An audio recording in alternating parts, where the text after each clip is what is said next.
পঞ্চগড়ে উত্তাপ ছড়াচ্ছে জাতীয় সংসদ নির্বাচন। চায়ের দোকান, পাড়া মহল্লায় ভোটারদের মধ্যে শুধুই আলোচনা এই আসনে কে বিজয়ী হবেন। পঞ্চগড় এক আসনে সবার নজর দুই হেভিওয়েট প্রার্থীর দিকে। একদিকে বিএনপির অভিজ্ঞ নওশাদ জমির, অন্যদিকে তরুণ প্রজন্মের প্রতিনিধি জামাত সহ 11 দলের প্রার্থী সার্জিস আলম। ভোটাররা বলছেন বুঝে শুনে সিদ্ধান্ত নিতে হবে। ত্রয়োদশ জাতীয় সংসদ নির্বাচন যত এগিয়ে আসছে, পঞ্চগড় এক আসনে রাজনৈতিক উত্তাপ ততই বাড়ছে। সর্বোত্তরের জেলা পঞ্চগড়ের এই আসনটি জাতীয় সংসদের 1 নম্বর আসন। প্রাণ সসের মাখামাখি টেস্ট বার্গারকে করে তোলে আরো ইয়ামি, আরো জোস। প্রাণ সস, সসের বস। বিএনপির ঘাঁটি হিসেবে পরিচিত এই আসনটিতে 3 বার জয় পেয়েছে দলটি।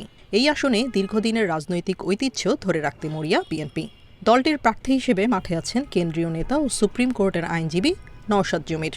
এটা পঞ্চগড় জেলা বিএনপির এই আসন বরাবরই আমরা সেই 1978 সাল থেকে যে কয়টি নির্বাচন হয়েছে বিএনপি জয়লাভ করছে। আগামীতে বাংলাদেশ জাতীয়তাবাদী দল বাংলাদেশে নিরঙ্কুশ সংখ্যাগরিষ্ঠতা লাভ করে সরকার গঠন করবে এবং পঞ্চগড় এক আসন তার ব্যতিক্রম হবে না ইনশাআল্লাহ।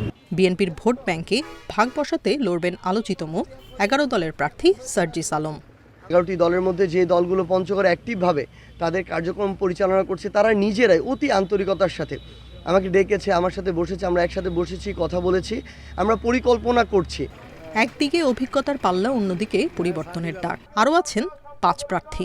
কাকে পাবেন সত্যিকারের জনপ্রতিনিধি হিসেবে, তারই হিসেব করছেন ভোটাররা।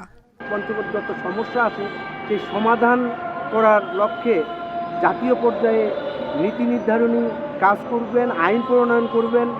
তেঁতুলিয়া, আটোয়ারী ও সদর উপজেলা নিয়ে গঠিত এ আসনে ভোটার সংখ্যা 4,58,260 জন। Independent news.